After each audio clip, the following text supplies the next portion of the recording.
Hello, kamusta tayong lahat? I praise my Father, the Holy Righteous One, the Creator of heaven and earth, the Alpha and Omega, the beginning and the end. For He is faithful to us.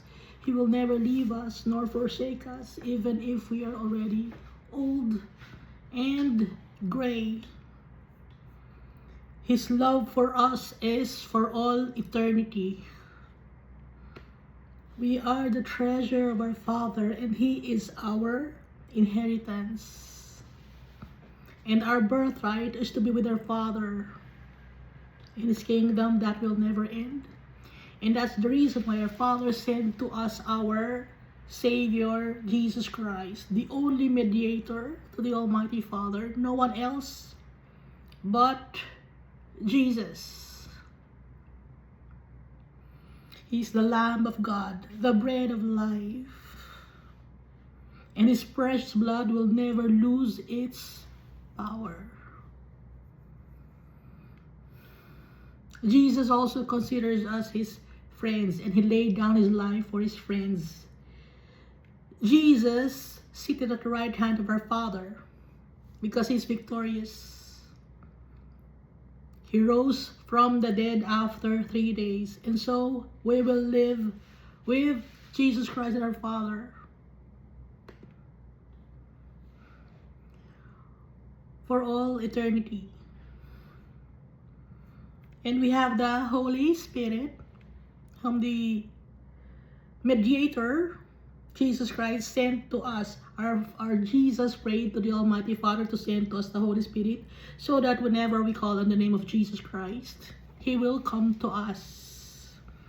He will guide us in our day-to-day activities. He will teach us His ways. For He is the way, the truth, and the life. Jesus is also our great teacher.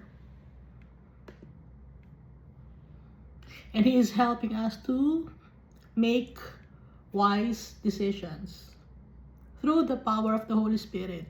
The Holy Spirit is giving us gifts and fruits every day.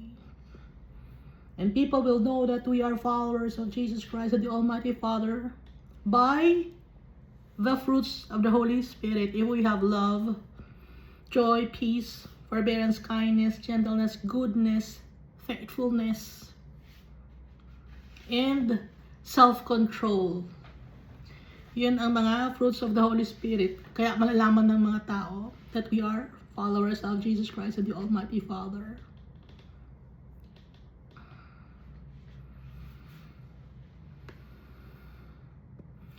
So last time, Miss Kat, we read Psalms chapter 74, 75, 76, and 77. So that's 4 chapters. Makikita natin dito that the Almighty Father, His judgment is righteous. Pag magkakasala tayo kay Almighty Father, of course, nagtatampo si Almighty Father. But we must pray without ceasing, worship our Father, exalt the name of our Almighty God, because He is powerful. He is our inheritance, our treasure. Hindi tayo kayang tikisin ba word na yun? Tiisin ni Almighty Father, because He can never deny Himself. Kasi pag dineny tayo ni Almighty Father, He is denying Himself of His treasure. Kaya hindi tayo madedenay ng tatay natin. Kaya kailangan we have Jesus Christ in our hearts for our Father to see our value. Pag nasa sa heart natin si Jesus Christ, because Jesus Christ, He's the perfect sacrifice, the high priest in the order of Melchizedek.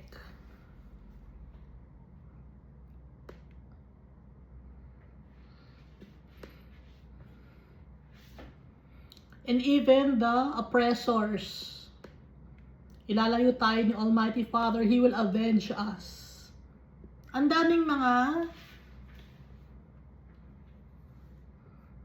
perks, no? Pag tayo ay followers of the Almighty Father and Jesus Christ. Iingatan niya tayo, hindi niya tayo pababayaan. Ilalayo niya tayo sa mga tao na wicked. Ilalayo niya tayo sa mga principalities of this world. He will lift us up pag nagpapakababa tayo sa tatay natin. He will strengthen us. He will give us blessings. Walang pinapabayaan si Almighty Father ng mga anak niya. Lahat. Iniingatan niya.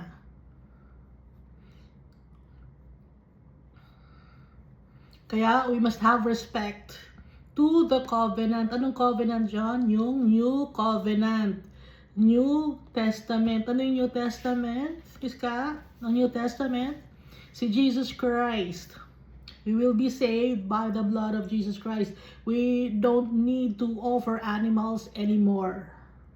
But we must offer our whole being, denying ourselves, taking up our cross and following Jesus' path.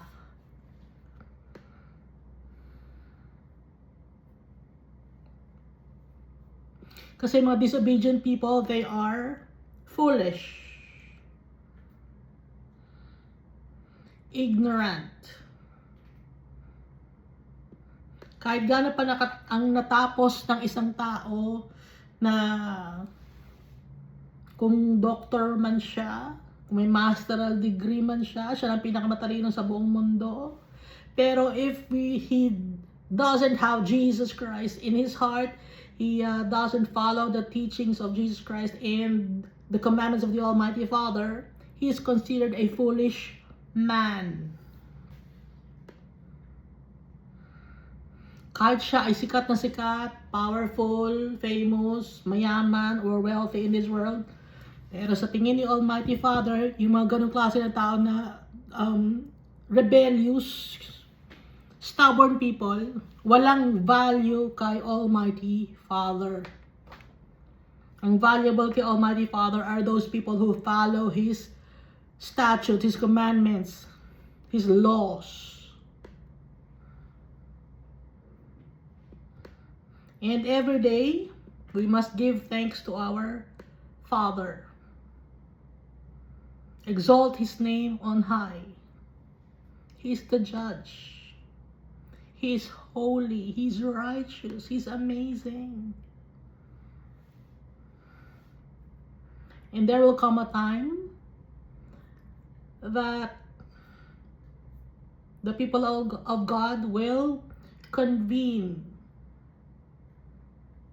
Lahat ng followers of Jesus Christ and the Almighty Father, darating ang panahon in His time. Sabay-sabay natin purihin yung tatay natin. But those who are stout-hearted, hindi nila pinupuri si Almighty Father, arrogant sila, boastful, and none of the mighty men have found the use of their hand, anong gagawin sa kanila? They will be thrown to eternal damnation. They were cast into the deep, or into the dead sleep. Pag sabing dead sleep, yun ay ang eternal damnation. Pag sinasabing dead sleep, dapat natin katakutan yung tatay natin. Magkaroon tayo ng takot sa kanya. Pag may takot tayo, may respeto, may pagmamahal. Example, sa trabaho ninyo, takot kayo sa mga boss ninyo, no? Sino bang mga trabaho? Ako lang naman nanonood nito. O takot ako sa tatay ko. Boss ko siya.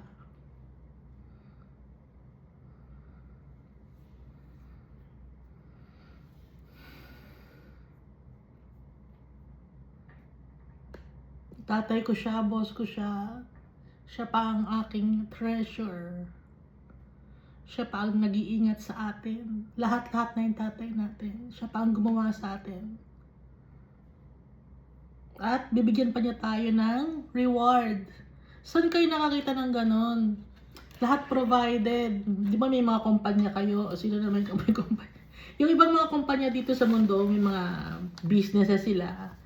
Meron silang health card, may ano sila, merong SSS ba tawag ko? Tapos meron sila, ano pa ba yan? Mga benefits. Kay Almighty Father, mas madaming benefits. Ano lang ang gagawin natin? Susundin natin ang ipinagutusan tatay natin. Yun lang. Kaya madaming benefits. At merong pag retired ka na. Yun, di ba sa trabaho may retired, may nakukuha kang pension. Ngayon kay Almighty Father, it's for all eternity. Yung nakukuha nyo dito sa mundo na pension, na natatapos yun. At sometimes kulang pa. Pero kay Almighty Father, hindi tayo kukulangan. Abundance of blessings ang ibibigay sa atin ni Almighty God.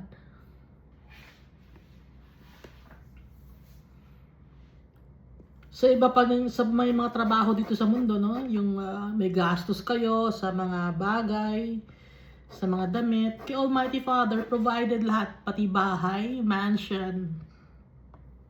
Ang damit natin, maganda. There will be no more sorrow and pain. Ano lang ang gagawin? Exalt the name of our Father. Love Him wholeheartedly. And obey His commands.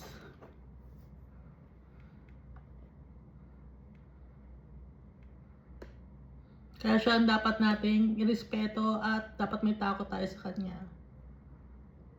Pag si Almighty Father, umingi tayo sa Kanya ng tulong, He will stretch out His hands.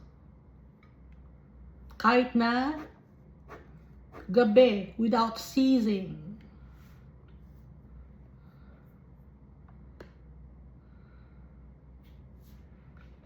Dahil yung mercy niya ay for all eternity, maawain si Almighty Father. For now, we cannot see our Father sa ngayon, but time will come, we will see Him face to face.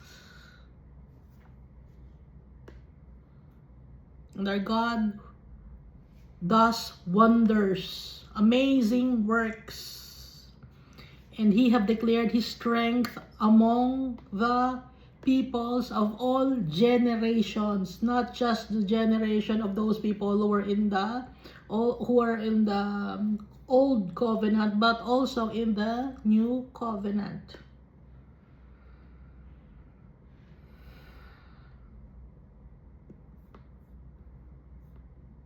So dito na tayo sa Psalm chapter 78. Give ear, O my people, to my law. Incline your ears to the words of my mouth. Si Almighty Father ito. Pinasulat niya kay David. Hindi makakapagsulat si David ng mga gato kung sarili niyang wisdom lang. Galing lahat to kay Almighty Father. Give ear, O my people, to my law. Incline your ears to the words of my mouth. I will open my mouth in a parable. I will utter dark sayings of old, which we have heard and known, and our fathers have told us. Ito ay king na si David. Dahil lahat ng law na ipinasa, law ni Almighty Father yon. Kaya sinasabi ni David na makinig ang mga tao sa law. And I will open my mouth in a parable. I will utter dark sayings of old. Dark sayings, yung mga riddles. Gaya ng ginawa ni Jesus Christ, yung mga parable of the may mga parable ni Jesus Christ. Parable of the 10 virgins, no? Mga ano yon, riddles yon or dark sayings. Hindi agad-agad maiintindihan. Okay, parable of the wheat and tares. Maraming parable si Jesus Christ. Ngayon dito sabi ni David, may parable siya. Galing ito lahat kay Almighty Father, which we have heard and known and our fathers have told us. We will not hide them from their children, telling to the generation to come the praises of the Lord and His strength and His wonderful works that He has done. Maraming magagandang mga bagay, lahat ng magagandang bagay na ginawa ni Almighty Father para sa tao. Lahat ng generation dapat ituro. Sabi dito, pinag-utos ni Almighty Father, ito, pero ang nagsulat ay si David. Pero ang utos na to ay galing kay Almighty Father. Ituro sa mga bata. Next generation. Dahil itong Bible, napakatagal na nito. Dahil si Almighty Father ang gumawa nito. In the beginning, si Almighty Father na. Kaya wala nang iba pang book na mas maganda kaysa sa Bible. Compilation ang Bible ng books. Telling to the generation to come the praises of the Lord and His strength and His wonderful work that He has done. For He established a testimony in Jacob and appointed a law in Israel, which He commanded our fathers that they should make them known to their children. So, alam ng tatay, next generation ituturo, tapos yung mga tao na tumanda na mga bata dati, ituturo naman nila sa kanilang mga anak. Yung mga anak naman, tatanda naman yon, magkakaroon sila ng sariling anak, ituturo naman nila sa kanilang sariling anak. Kaya tayo, alam natin dahil may nagturo sa atin. May mga faithful followers si Almighty Father, tsaka si Jesus Christ, na nagturo sa atin.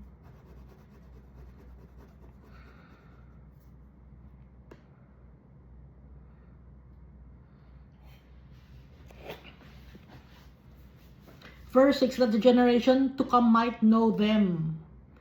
The children who would be born, yung mga ipapanganak, that they may arise and declare them to their children. Ipapanganak, magkakaroon ng anak, yung pinanganak, pagtanda nila. So, dugtong-dugtong, parang chain reaction. Dahil nga, lahat ng mga flames of fire in heaven, Hebrews chapter 1 yun, kailangan maging tao at maiproclaim ang salita ng Diyos. And nasa sa tao na yon, if they will accept the words of our Father and of Jesus Christ.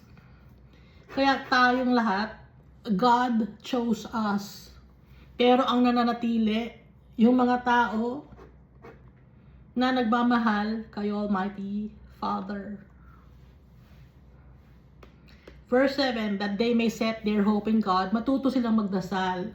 Dahil nga sa buhay natin to, madami tayong trials and tribulations. Kailangan natin mapagwagyan. Kailangan tayo maging victorious. Kaya nga, that they may set their hope in God and not forget the works of God. Dahil ang mga tao nakakalimot, madaling makalimot. Ang ibang mga tao naman, iniiba ang turo ni Almighty Father at ni Jesus Christ, kaya nalilito ang mga tao, naliligaw. Ang utos sa atin, that they may set their hope in God and not forget the works of God, but keep His commandments. And may not be like their fathers, kasi nga, may mga fathers na stubborn yung ating mga ancestors. A stubborn and rebellious generation, a generation that did not set its heart aright, and whose spirit was not faithful to God. Hindi faithful sila kay Almighty Father. We are required to be faithful to our Father, to claim our inheritance. If we are not faithful, then we will be thrown into eternal damnation. Our souls will be thrown to eternal damnation. Nagbigay ng sample dito. Verse 9, the children of Ephraim,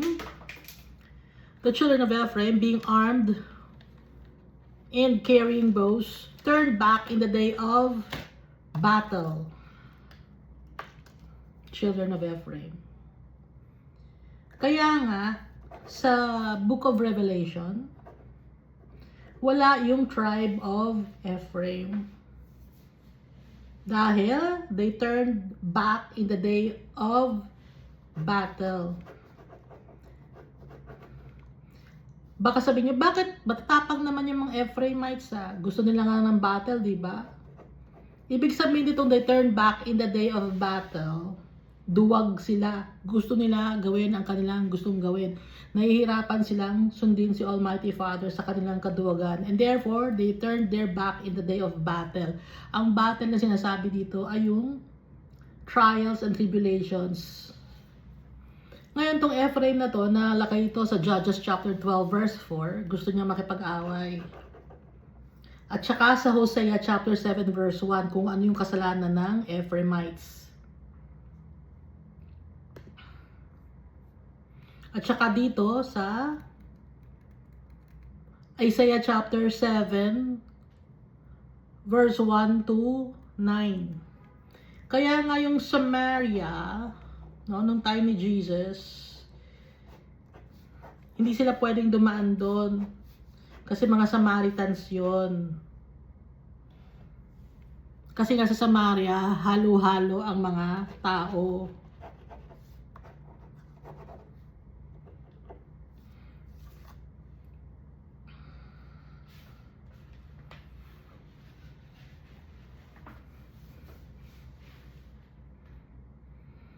Ang tingin naman ng mga Jews sa mga Samaritans, madudumi. So magkaaway ang mga Samaritans at ang mga Jews. Kasi mga Samaritans, Samaria sila, Ephraimites sila.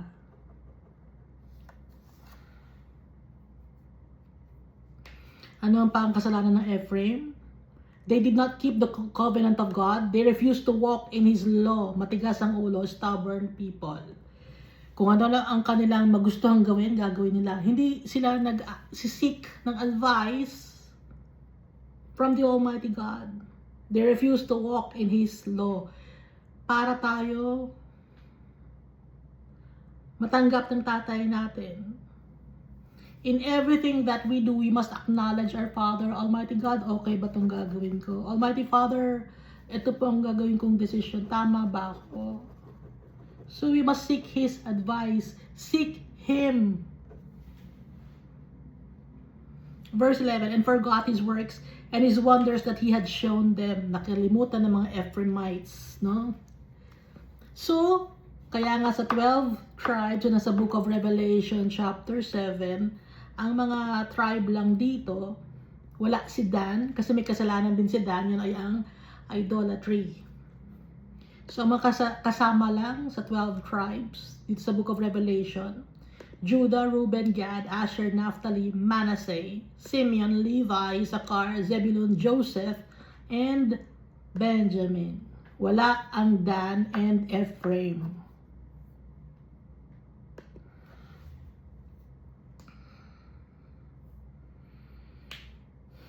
Kailangan talaga natin basahin, no, ng talagang verse by verse. Kasi lahat ng tanong ng mga tao, andito lahat sa Bible. Lahat ng mga gamot, ng mga sakit natin, nandito lahat sa Bible.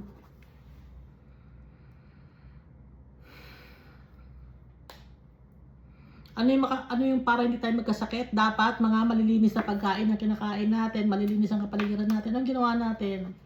O kumain tayo ng anong kinain natin? Maduduming bagay. Meron pang ibang kinakain, papaitan. Ano ba yung papaitan? Yun ay ang dumi ng pinipiga. Magiging dumi na siya ng ng beef. Beef ba yun or goat? magiging dumi na siya ng beef eh. Pero, wag muna natin gawing dumi ito ng beef. At saka ng dumi ng goat. Kainin muna natin to. Pipisain pa nila yon. No? Ang dumi. Anong nangyari sa atin? Nagkakasakit tayo dahil sa kadumihan. Dawating parasite sa katawan. Ha? Dawating bacteria. Virus. Kasi nga kadumihan yon. Ha? Fungal infection. Kadumihan lahat yun. Okay? Nagkakaroon tayo ng sipon. Ba't na nagkakaroon sipon? Yung sipon, yun ay nana. Nana yun, ha? Nana yung sipon. Pag sa tenga, luga, no? Sa mata, muta. Kasi nga, madumi yung muta. Ay, madumi yung nalagay sa mata mo. Nagtutubig ngayon, kaya kailangan matanggal yung dumi, nagmuta ka ngayon. Pag sa yung sakit naman ng STD, ganun din, no? Meron ding mga nana yon. Doon din yon, mga fungal infection. Kadumihan lahat. Kung sino-sino ang tinatabihan. Kung sino-sino ang hinahawakan, kung sino-sino ang hinahalikan. Kaya nga sa Bible, si Almighty Father, sabi niya, maging malinis kayo. Ayaw maging malinis ng mga tao. Ayan. Ang dami may HIV ngayon.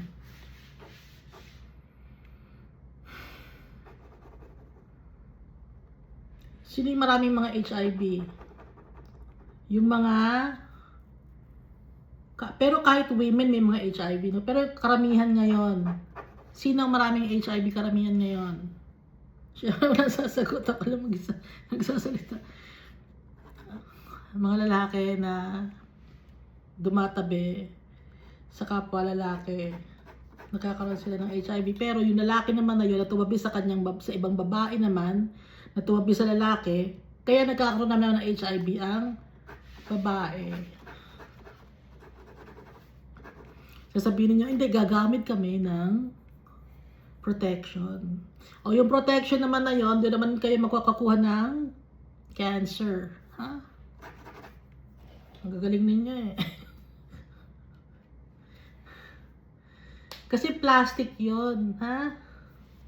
Alam naman natin ang plastic, hindi naman yan talaga para sa katawan ng tao.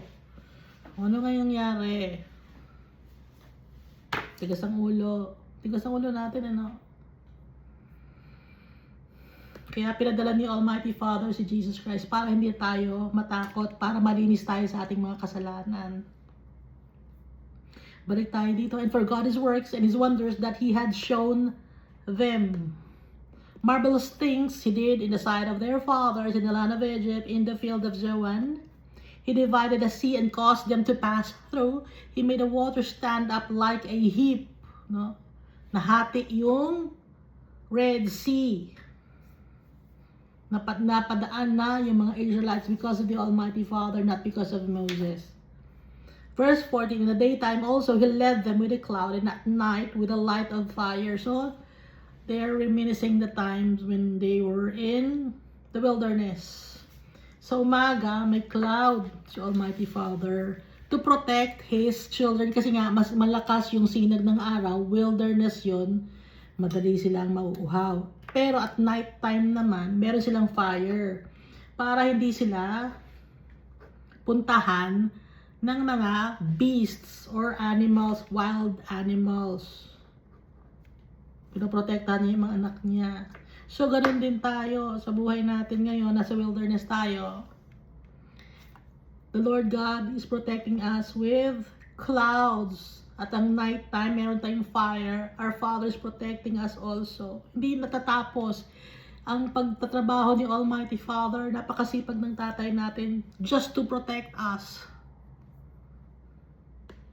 Pero tayo, na ginagawa natin, kadumihan, puro kalokohan ang ginagawa. Puro in vain. Puro vanity ang ginagawa natin. Verse 15, He split the rocks in the wilderness. He gave them drink in abundance like the depths. So, nung tinap ni Moses yung rock, no? It split into two. lumabas water. Binigyan ni Almighty Father ng water ang kanyang mga anak because they were thirsty. Verse 16, He also brought streams out of the rock and caused waters to run down like rivers. Naging river. Alam naman natin kasi, yun na yung wilderness from Egypt. Tapos dumaan sila sa mga dry land. Mainit. Hindi yun mapuno. Desert yun.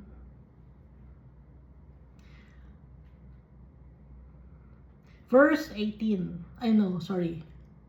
Verse 17. But they sinned even more against Him. Kahit na maraming blessings si Almighty Father. Nagkasala pa rin ang kanyang mga anak. By rebelling against the Most High in the wilderness. Rebellious talaga ang tao. Ang daming blessings ni Almighty Father. The people disregarded it. And up to now, the Almighty Father has given us everything. And people still don't respect the Almighty God. Verse 18, And they tested God in their heart by asking for food of their fancy. Pag sinasabing fancy, gusto nila. Hindi sila gutom. Dahil meron silang mana. Pero, naglalaway sila. Ano na sila? Parang may craving sila. Pag may craving, hindi ka gutom nun. Nag-crave ka lang, naglalaway ka lang. Ha? Example, ice cream. Sarap ng ice cream, ha? Pero hindi ka gutom, gusto mo lang ng matikman, ganon. Ganon sila, yung mga Israelites. They tested God in their heart by asking for food of their fancy. Hindi naman nila talaga kailangan. Yes, they spoke against God. They said, Can God prepare a table in the wilderness? Behold, He struck the rock so that the waters gushed out and the streams overflowed. Can He give bread also? Can He provide meat to His people? Ang daming, yung mga tao, ang daming doubts kay Almighty Father. Nakita na nga nila na nahati yung water, yung ocean, yung sea, Red Sea. Nakita na nila na yung mga miracles when they were in Egypt, yung mga plagues na pinakita ni Almighty Father, hindi pa rin yung tao maniwala. And up to now, the people are blind. Sabi niya dito ng mga tao, Can He provide meat also, or meat for His people? Therefore the Lord heard this and was furious. Nagalit si Almighty Father. Dahil walang satisfaction ng tao. Gusto lagi pakabeg, gusto enge. Hindi man lang, Lord, thank you Lord. Thank you Lord, buhay kami. Thank you Lord, merong tubig.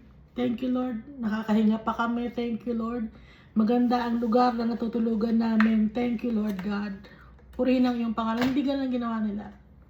So fire was kindled against Jacob, and anger also came up against Israel. Jacob means followers. Yung mga tao, no? Pag Jacob and Israel nation to, hindi lang to isang tao. So Israel, man who struggled with God, and man who prevailed. So nagalit si Almighty Father. Because they did not believe in God and did not trust in His salvation. Hanggang ngayon, hindi pa rin naniniwala ang tao kay Almighty Father at wala silang faith in His salvation. Yet He had commanded the clouds above and opened the doors of heaven, had rained down manna on them to eat, and given them of the bread of heaven. Ang dami ng blessings ni Almighty Father sa mga tao, no? Pero, hindi pa rin sila maniwala. Hindi pa rin sila masatisfied. There's no contentment. Example, Lord, bigyan mo ako ng kotse. O, di nagka-kotse ka ngayon. Lord, pengi pa isa. O, di dalawa ng kotse mo. Lord, ilang tao ka ba na magdadrive? Di ba mag-isa ka lang? Tapos gusto mo marami kang kotse? Hindi ko maintindihan. Example, Wala kang relo. Lord, gusto ko ng relos. Binigyan ka ni Almighty Father ng relos.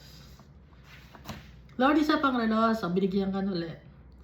Lord, bakit madami kang relos? Ilan ba ang kamay mo? Gusto mo dalawang kamay mo, may relos, gano'n. Tapos may relos ka pa sa leeg. Meron ka pa rito sa na relos. Pocket watch, gano'n. Pati paa mo may watch. Bakit gano'n?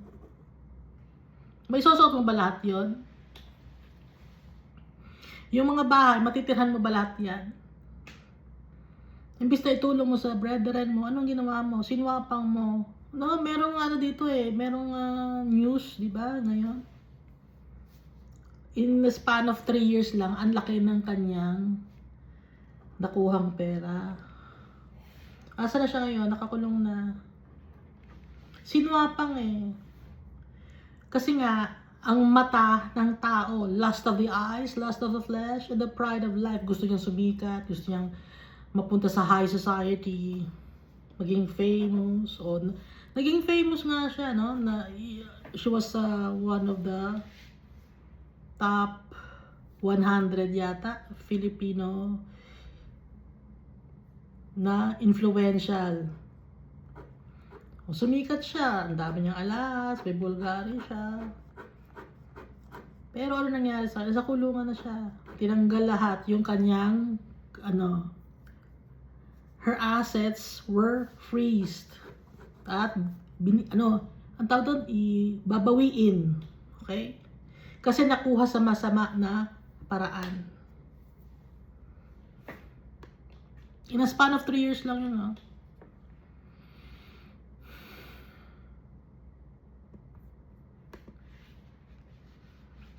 Sino ang nag-udyok sa kanya na mag-commit ng fraud?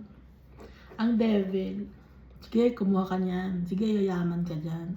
Sige, hindi ka naman mahuhuli. Okay lang, konti lang yan. Hanggang sa dumami na ng dumami. Meron na siyang Lamborghini. $800,000 na quintas. Kahit saan siya magpunta, hinahangaan siya ng tao. Pero si Almighty Father, hindi sa masaya sa ganun dahil nakuha sa masamang paraan. Gained the world but loses his own soul. Gained wealth.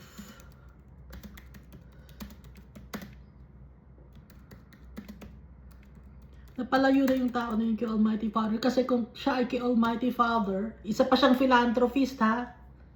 Kasi kung siya ay kay Almighty Father, hindi siya gagawa ng fraud. Kahit sabi niya Christian siya, kung nanloloko ka hindi ka Christian, nanloloko ka Si Jesus hindi siya nagnaloko. Matthew chapter 16 verse 26 and Mark chapter 8 verse 36. For profit is it to a man if he gains the whole world and loses his own soul? Or what will a man give in exchange for his soul? Ano bang profit ang nakuha niya doon? Wala, yun, nakulong siya.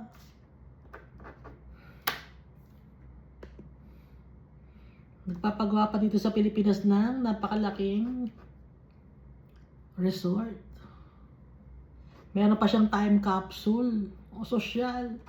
O sosyal nga, nakuha naman sa panloloko sa mga tao.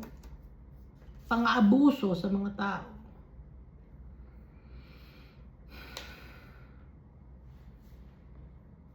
Sasaya ka ba sa ganun? Hindi. Because they did not believe in God and did not trust in His salvation.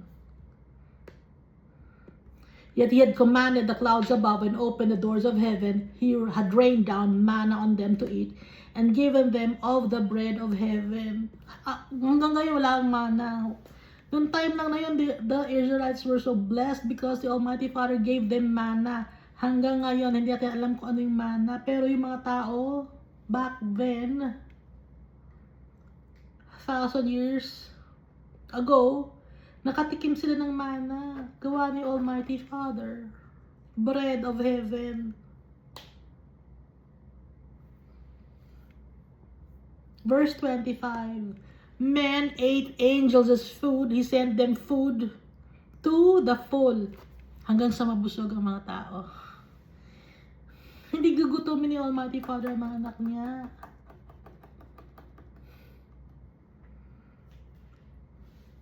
He sent them food to satiation or the full. He caused an east wind to blow in the heavens, and by his power he brought in the south wind.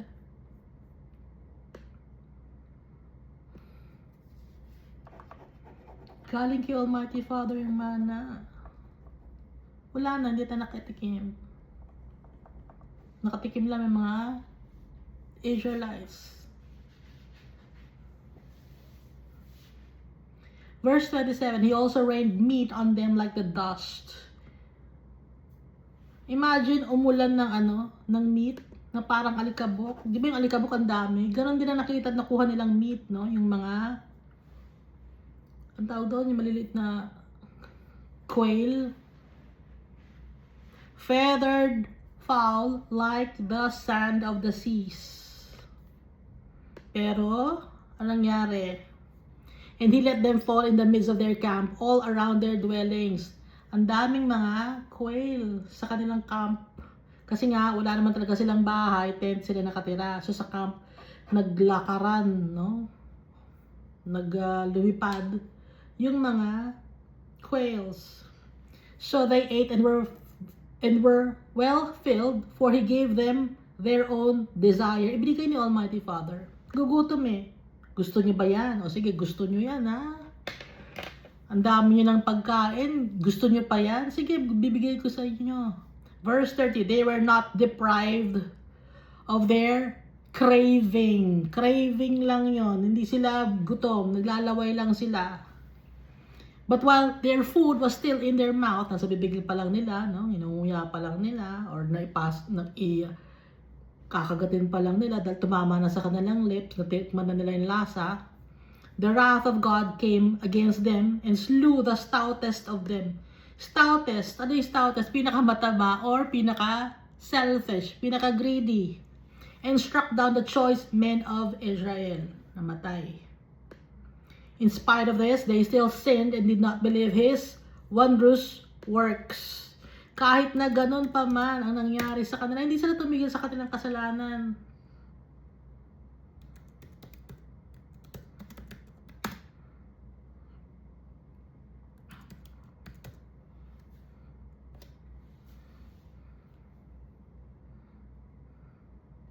Ano nga ang sakit ang nakuha nila? Kaya sila namatay? Coturnism, no? Nabasa na natin to, diba dati? Coturnism.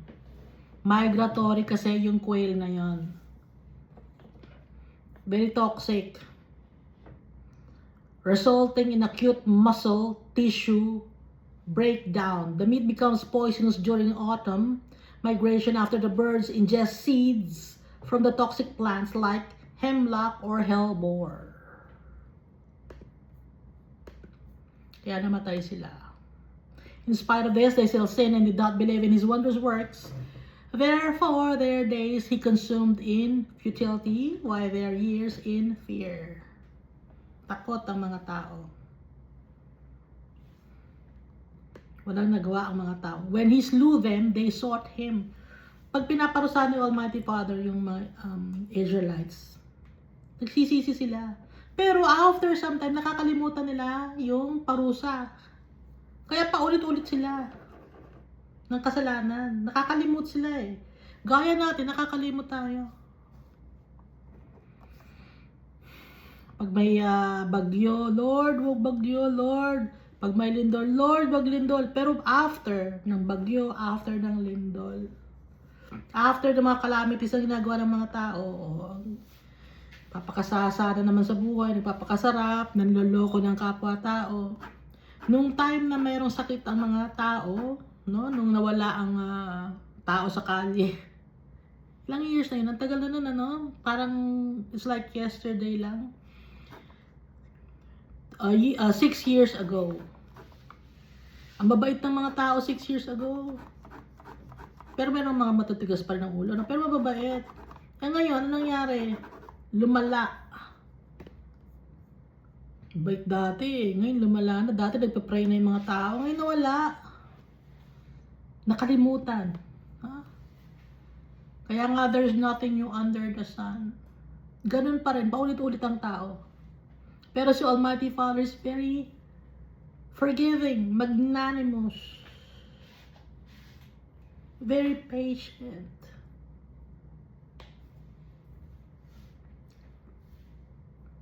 When he slew them, then they sought him, and they returned and sought earnestly for God. Then they remembered that God was their rock, and the Most High God, their Redeemer, naalala nila. Nevertheless, they flattered him with their mouth, and they lied to him with their tongue. Oh Lord, di na ako makakasala, Lord. Lord, promise, ito na lang huli kong kasalanan, sabihin ng mga tao. Hindi na po, Lord. Pag pinatawad mo na kami, hindi na po. Oh. Pero ano ginagawa? They lied to him with their tongue, flattered him with their mouth. For their heart was not steadfast with him, nor were they faithful in his covenant. Baliwala sa kanila. Pag napatawad na sila, parang, ay, napatawad na tayo, baliwala na, okay na tayo, goods na tayo. Their heart was not steadfast. They were not faithful to the covenant. Kailangan natin maging faithful sa tatay natin. But he, being full of compassion, forgave their iniquity and did not destroy them. Yes, many a time he turned his anger away and did not stir up all his wrath. Pinipigil ni Almighty Father yung galit niya. Up to now, pinipigil ni Almighty Father yung galit niya. Baka sabihin niyo, bakit may mga calamities? Pigil pa yon, pigil pa ni Almighty Father yung galit niya. Para magkaroon tayo ng chance to ask for forgiveness.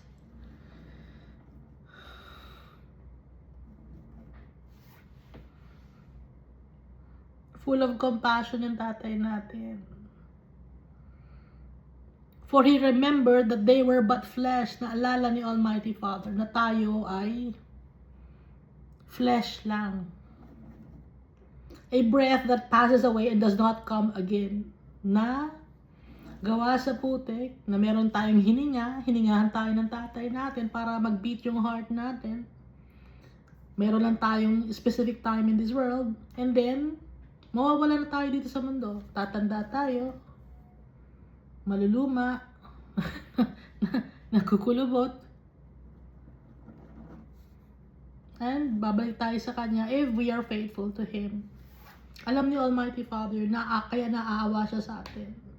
How often they provoked Him in the wilderness and grieved Him in the desert.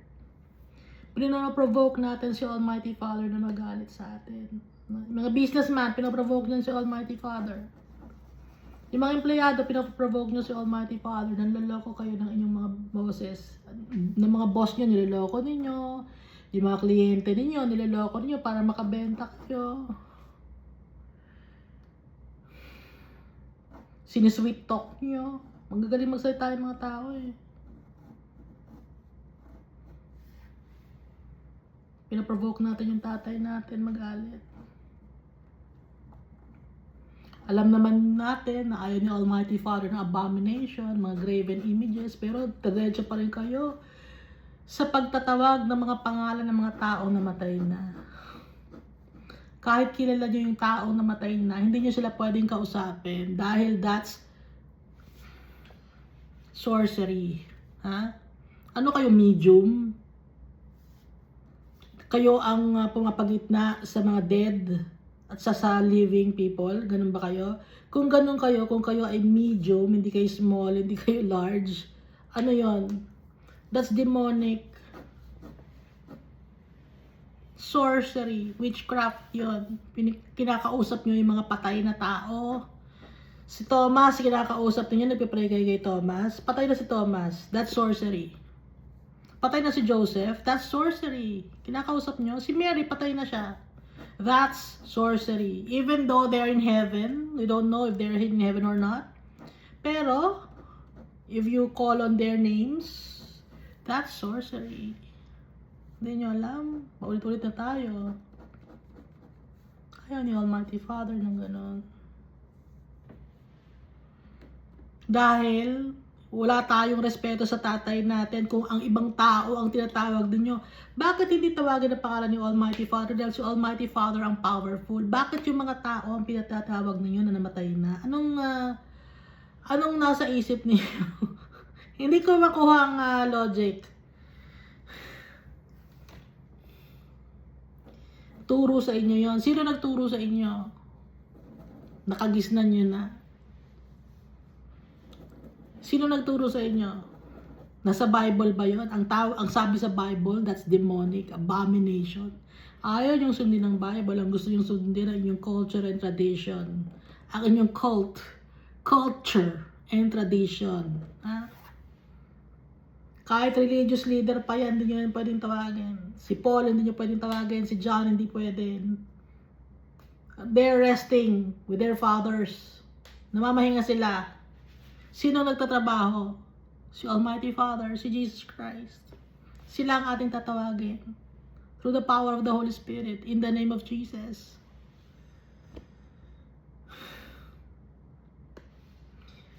Pag tinawag nyo yung mga taong namatay na, lagot kayo kay Almighty Father. Hindi yung tao namatay na ang lagot kay Almighty Father, kundi kayo. Sa tingin ninyo, bibigyan niyo Almighty Father ang hinihiling ninyo kung tumatawag kayo sa mga taong namatay na?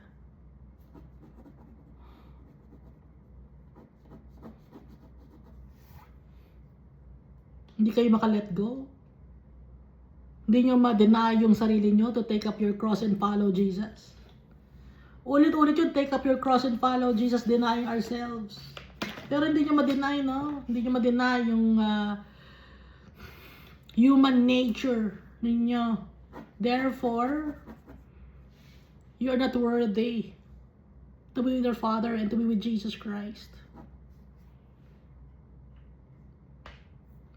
How often they provoked him in the wilderness and grieved him in the desert. Yes, again and again they tempted God and limited the Holy One of Israel. Nililimit niyo si Almighty Father, pero siya ay larger than life, vast, wide, powerful, omniscient, omnipotent, omnipresent. They did not remember His power. Ba't hindi nyo maalala yung power ni Almighty Father? Tumingin lang tayo sa sky, sa clouds. Kita na natin yung power ni Almighty Father. Bakit hindi nyo makita? Kasi iba ang nasa mata ninyo. Ang nasa mata ninyo ay ang mundo na to, ang kayamanan ng mundo na to.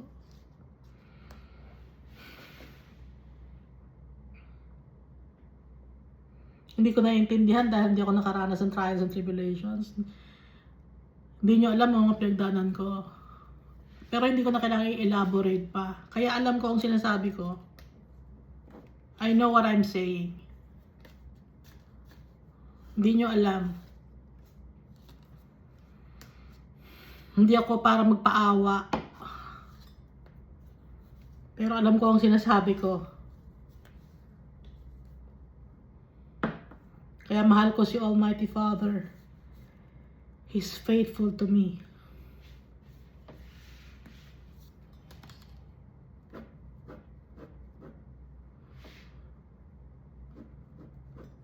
Kung alam niyo lang yung reason kung bakit mahal na mahal ko si Almighty Father.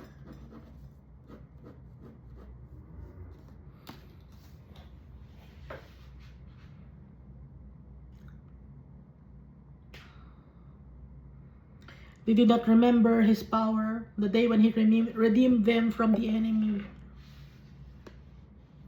And He worked His signs in Egypt, and His wonders in the field of Zoan. Turned their rivers into blood, their streams they could not drink. He sent swarms of flies among them, which devoured them, and frogs which destroyed them. These are the plagues that the Egyptians experienced when they did not free the Israelites. Verse 46, He also gave their crops to the caterpillar, and their labor to the locust. He destroyed their vines and with hail, and their sycamore trees with frost. Nasa book of Exodus ito.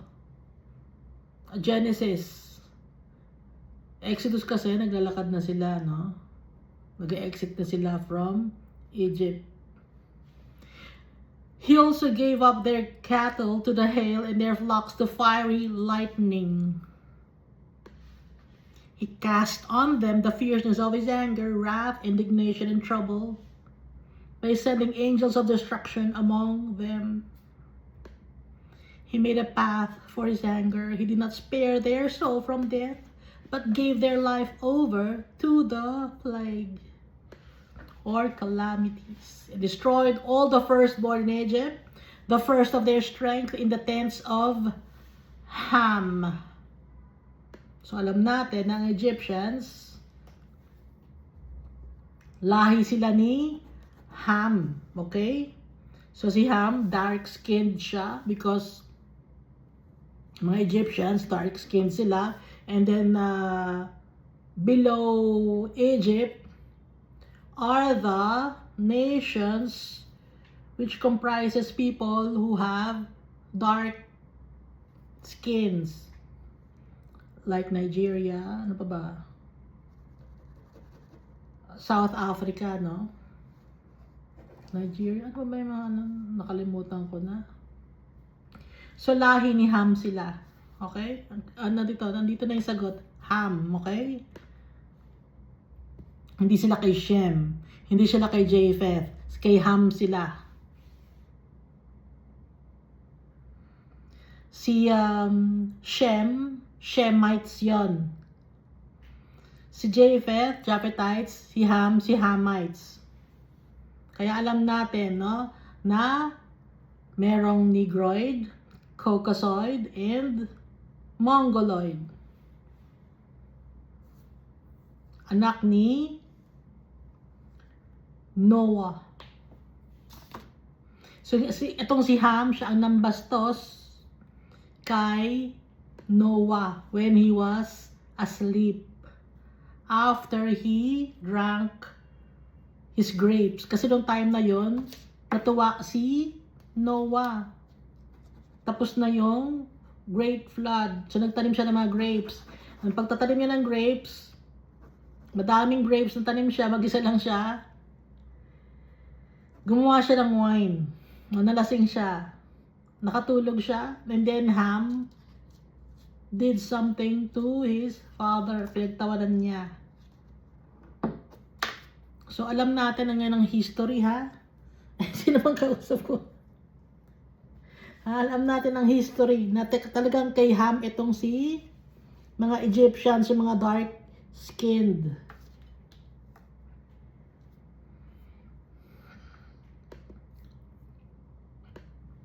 Kasi yung iba, they're still in doubt kung dark-skinned ba si Ham. O ito na, nakalagay na rito.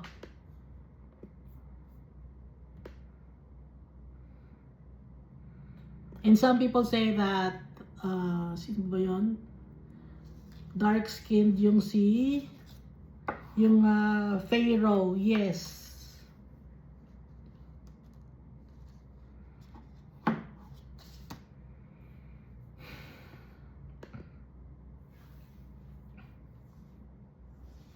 Kaya nga, di ba nung nagtrabaho si Joseph, na anak ni Jacob, type siya.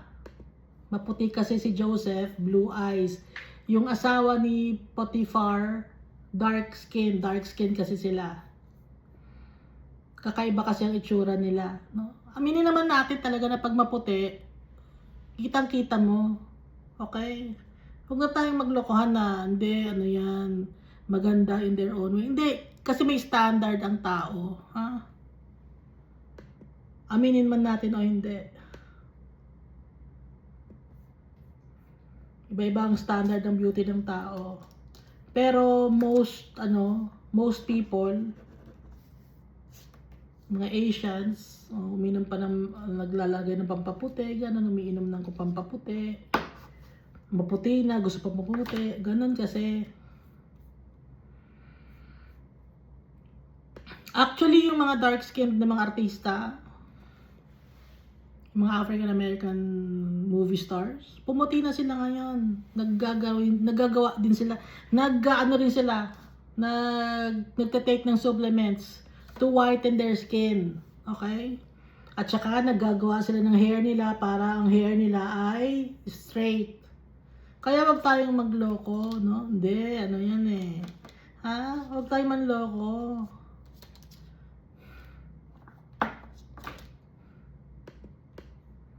Verse 52, but he made his own people go forth like sheep and guided them in the wilderness like a flock. Kahit na matitigas ang ulo, the Almighty Father still guided His people. He led them on safety so that they did not fear, but the sea overwhelmed their enemies. And He brought them to His holy border, this mountain which His right hand had acquired. He also drove out the nations before them, allotted them an inheritance by survey, and made the tribes of Israel dwell in their tents. So si Almighty Father ay nagpo-protect sa kanyang mga anak. Faithful si Almighty Father. Matagal na niya tayo binoprotektahan. Hindi lang natin nakikita. Dahil selfish tayo, lagi nating iniisip sarili natin. Yung sarili ko, ganito. Yung pamilya ko, ganito. Ganito lang ba ang pera natin? Ganito lang ba ang buhay natin?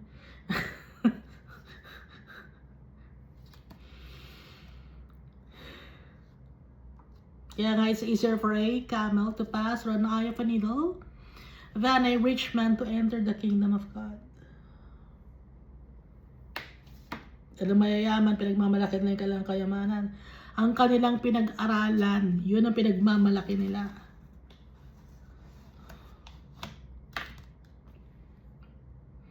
Yung iba, pinagmamalaki nila na sila ay famous. Verse 56, yet they tested and provoked the Most High God and did not keep His testimonies. Ano yung mga testimonies ni Almighty Father? Yung testimonies niya that He is powerful, marami siyang nagawang mga wonders and amazing things in this world, even this world alone. Hindi makita ng tao, ba't gano'n? Maikli ba yung mata ng tao, yung utak, o yung puso? But turned back and acted unfaithfully like their fathers. They were turned aside like a deceitful bow. For they provoked Him to anger with their high places. Ano yung high places? Nag-worship sila kay Asherah na up to now, wino-worship ng mga tao si Asherah, si Ashtar, si Easter, Astarte. Iisa lang yun. Hindi matanggal-tanggal si Ashtar, Easter, Astarte, Asherah, no? ISIS. Incorporate ni Constantine sa Christian doctrine. Si Asherah, Astarte, Easter, iniba niya lang ang pangalan. Kaya nga pag meron kayong Easter Sunday, bakit Easter Sunday ang tawag ninyo? Samantalang si Jesus ang nabuhay. At hindi ba't meron kayong mga eggs at rabbit pag Easter? Because that's fertility goddess kasi nga si Easter, Astarte. Bakit nyo isinasama si Jesus doon? Kadumihan ang isinasama nyo si Jesus. Napaka-holy ni Jesus. Sinasama nyo sa kadumihan. Culture and tradition ninyo, nagawa ni Constantine. O dahil sa mga kalokohan ninyo, dahil sa inyong foolishness, may pupuntahan din kayo na lugar na hindi na kayo makakaalis. For they provoke Him to anger with their high places. And yung green trees, no? Yung mga meron kayong Christmas tree. Walang green tree si Jesus Christ nung pinanganak, ha? Yung green tree na sinasabi dito kayo nag-worship, tapos may gift kayo sa ilalim, di ba? Kasi nga, yung mga gift na yon, pagan tradition yon. O kung may gift man kayo, no? Pag Christmas, ito bang regalo niya? Ang pangit. I-recycle ko na lang tong gift na to. Ibinigay sa'yo, na-recycle mo. Walang pagmamahal sa kapwa-tao. Hindi na inaasikaso, kundi lang basta lang makapagbigay, gano'n. Wala sa puso. Si Jesus Christ, ibinigay niya ang buhay niya sa atin. Hindi naka-box. Walang value. Priceless yung ibinigay ni Jesus. Pero kayo, pag nakakatanggap kayo ng murang regalo, ay, bakit gato lang to? O, hindi kasi kayo kay Jesus.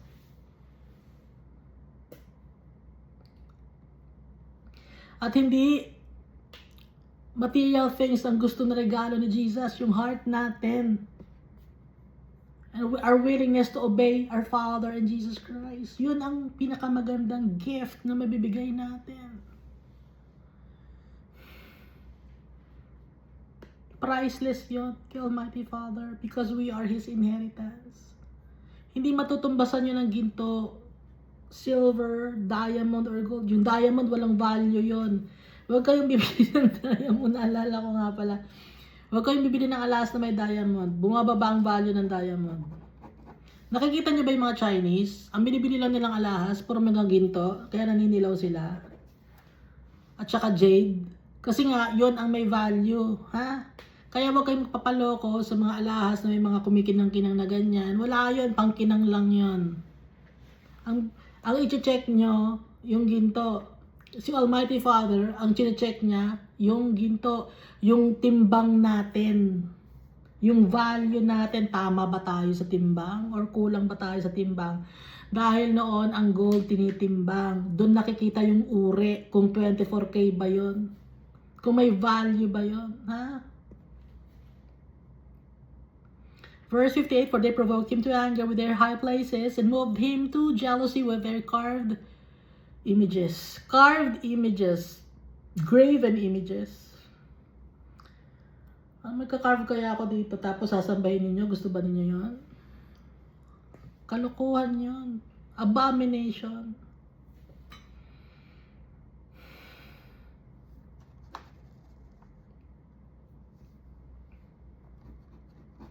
At saka si Jesus, no? Yung cross, namatay si Jesus on the cross. Pero hindi dapat sambahin yung cross. Sino ang dapat i-worship? Yung tao na na-crucified sa cross.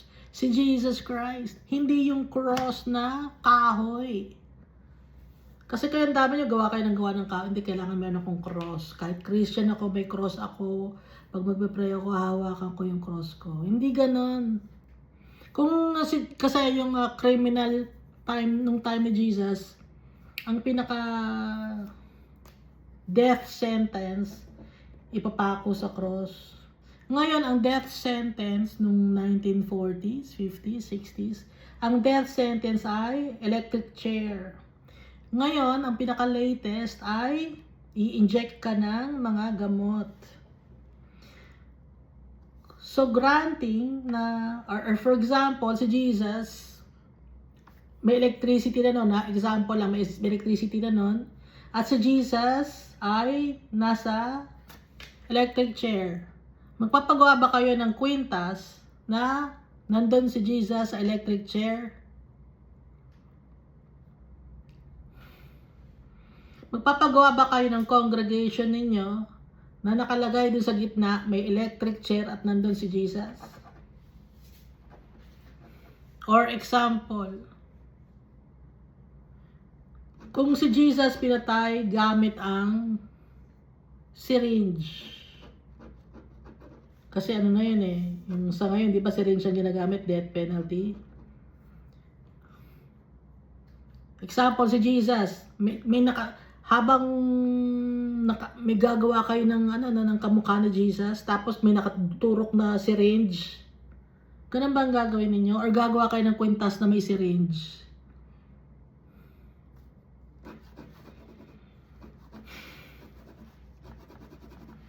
Nakikita niyo ba yung analogy? May nakakita ka. Iskay ko lang nakakanood nito. At saka pa, no? Meron akong nakitang congregation, religious or institution. Pag papasok ka, isisiksik mo yung kamay mo doon. Parang mayroong gano'n na water, idudugtog mo doon, ano ba tawag doon? Ipupukpok mo doon yung kamay mo. Bakit mo nilalagay yung tubig, yung kamay mo sa tubig na yon? Sumilip ako, tinignan ko yung tubig. Ewan ko ba ba't ganito ako? Sisilip ako, tinignan ko, ba't ganito kaya ako? Nakikita ko parang kabibi yun eh. Kabibi ba yun? Shell. Shell na hawak-hawak ng isang statue na may pakpak. Angel daw. Wala naman pakpak ang mga angels. Sino ang gumawa nun? Invento ng mga tao yung mga angel na may pakpak. Wala, hanap nga kayo sa Bible na may pakpak na angel. Yung cherubim, seraphim, that's the 4 living creatures Hindi sila yung angel, okay? Cherubim, seraphim. Tsaka yung cherubim na sinasabi ninyo, ulo lang lumilipad tapos may maliit na pakpak na gano'n. Ano yun? Manananggal? Hindi gano'n. Yung cherubim na sinasabi niya, ulo ng baby tapos may pakpak. Ano yun? Manananggal? Hindi gano'n. Nakamukha ni Cupid. Nag-iisip ba kayo? Walang ganun sa Bible na nag-description, Sino na nag-description? Galing nga sa Greek mythology yon at saka sa Roman mythology, okay? Balik tayo sa tubig na ikinakaw-kaw yung kamay. Tinignan ko, ang dumi. Kumuha kaya kayo ng ng pipette, tapos i-microscope ninyo. Kadumihan. Ang baho. Kasi, kunyari, ang gusto ni Almighty Father, malinis. Ay, yung sinasawsawan nyo ng kamay na yun, ang dumi. Tinignan ko, bata pa ako, tinignan ko. Sabi ko, ano kaya to? Ba't ganun? Tinignan ko, ay, ang dumi, dirty. Hindi ganun si Almighty Father. Ayaw ni Almighty Father ng dirtiness, uncleanness. Ang gawa ng tao, puro kadumihan. Hindi na tayo natapos gumawa ng kadumihan.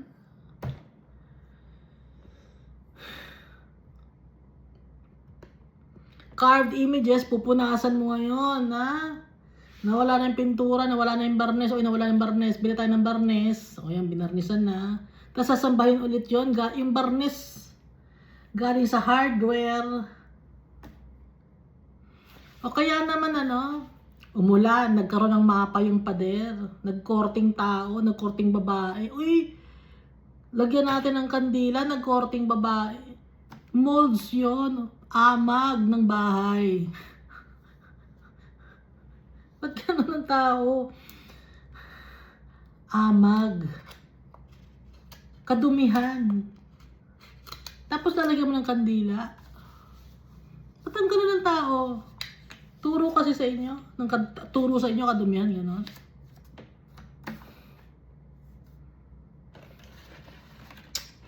Naubos na yung ballpen ko.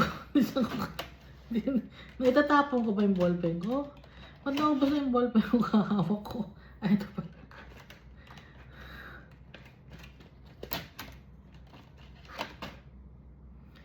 For they provoked him to anger with their high places and moved him to jealousy. Nagsiselos si Almighty Father. Because of the carved images. Sino pang sinasamba ninyo? Yung mga hero. Mga national hero. Tapos meron pa kayong Heroes Day. Kung wala si Almighty Father, hindi magagawa ng tao yon yung sinasamba yung hero. Yung sinasamba pa ninyong hero, babaero. Ano yon? Ba't ganon? Hindi ko maintindihan sa tao. Gagawa ng magagandang mural, o ito yung taong Hindi lahat si Almighty Father, lahat ng mga nangyayari sa buhay natin, sa society natin. We must acknowledge our Father. Hindi yung mga tao na namatay na, gagawan niyo pa ng isa sa pelikula niyo pa yung buhay, ganun kayo.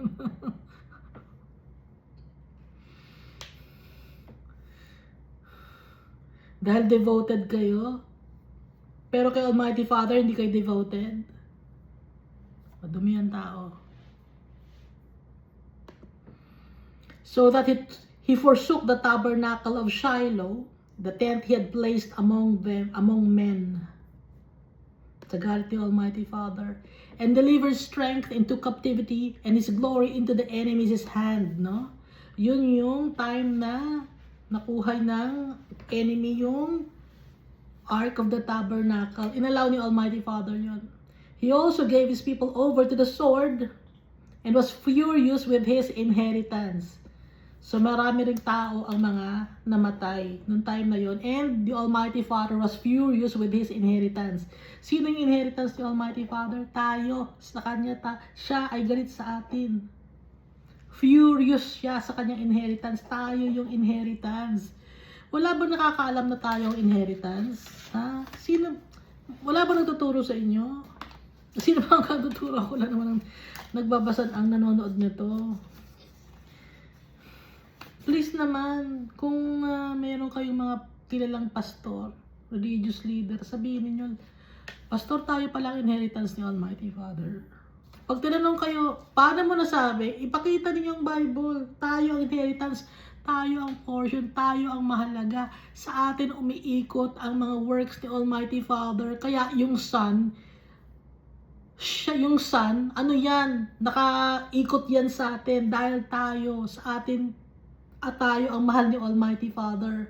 Si Galileo Galilei hindi naniniwala kay Almighty Father. Yan bang paniniwalaan ninyo na mas nauna pa si Almighty Father kaysa dyan?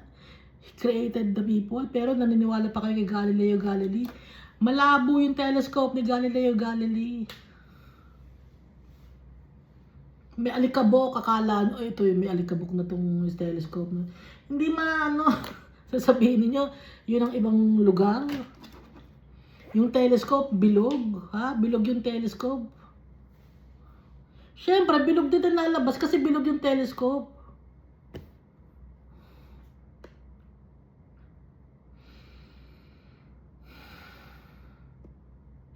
Fish lens kasi yun, na?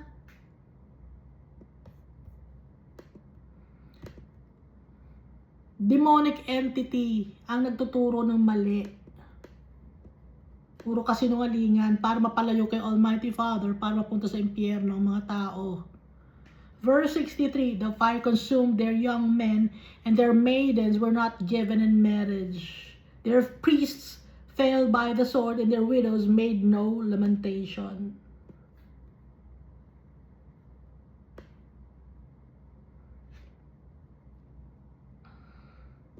Maraming mga tao namatay, no? Hindi nag-celebrate ang mga tao. Pati yung mga priests kasi, stubborn. And the widows made no lamentation. Hindi lumapit kay Almighty Father. Then the Lord awake as from sleep, like a mighty man who shouts because of wine. Galit ni Almighty Father. And he beat back his enemies. He put them to perpetual reproach. Perpetual reproach means eternal damnation. Habang for all eternity na yung perpetual reproach. Kitalimutan na ni Almighty Father mga tao na nasa eternal damnation, nasa Sheol, nasa Hades, nasa pit. Kinalimutan na lahat ni Almighty Father yun. Napakasakit kay Almighty Father na kalimutan ng kanyang inheritance. But those people have made their choices not to obey the Almighty God. Ano pa nangyari? Moreover, he rejected the tent of Joseph and did not choose the tribe of Ephraim, but chose the tribe of Judah, Mount Zion, which he loved. Yun ang pinili ni Almighty Father. Yung tent ni Joseph, under the tent of Joseph was Ephraim. Hindi niya pinili yun. Kaya nga yung tribe of Ephraim wala sa book of Revelation. Nawala yung kanilang tribe. Anong pinili ni Almighty Father na tribe? Para doon manggagaling ang ma-associate si Jesus Christ. Dahil yung tribe of Judah, si Judah, he saved his brethren. Si Joseph, hindi pinatay, pati na rin si Benjamin, nakiusap si Judah. Kaya yun ang gusto ni Almighty Father, tulungan natin ng ating mga brethren, huwag maging sakim.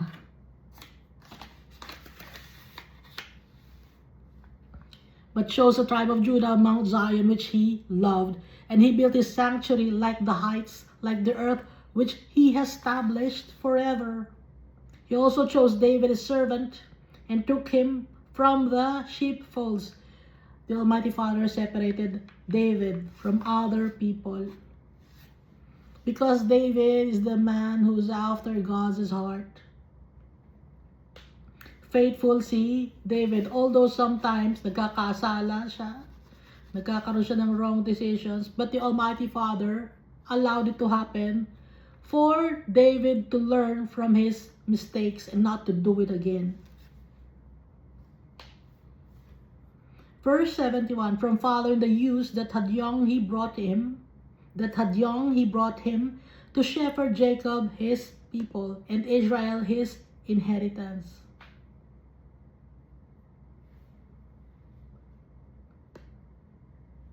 From the ewes, pag sasabing ewes, yun yung mga babaeng sheep. That had young, he brought him to shepherd Jacob, his people, para turuan ang kanyang mga anak, si Jacob, and Israel, his inheritance. Nulit na naman ng inheritance, tayong inheritance si Almighty Father. We are valuable in His sight, priceless tayo. So he shepherded them according to the integrity of his heart and guided them by the skillfulness of his hands. Integrity of his heart, skillfulness of his hands.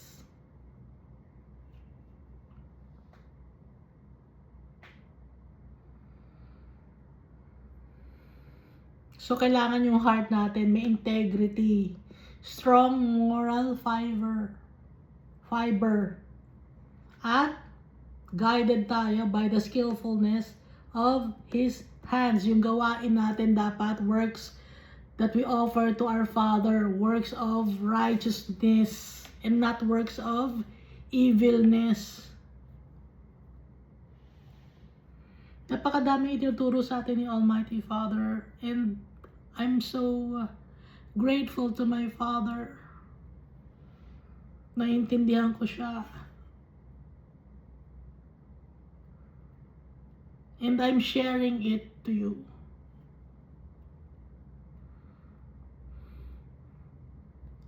Most of you cannot accept it.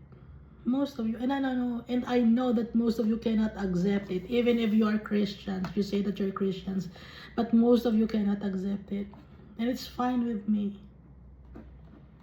Because this is the words of our Father and of Jesus Christ. And I trust my Father. I trust my Jesus.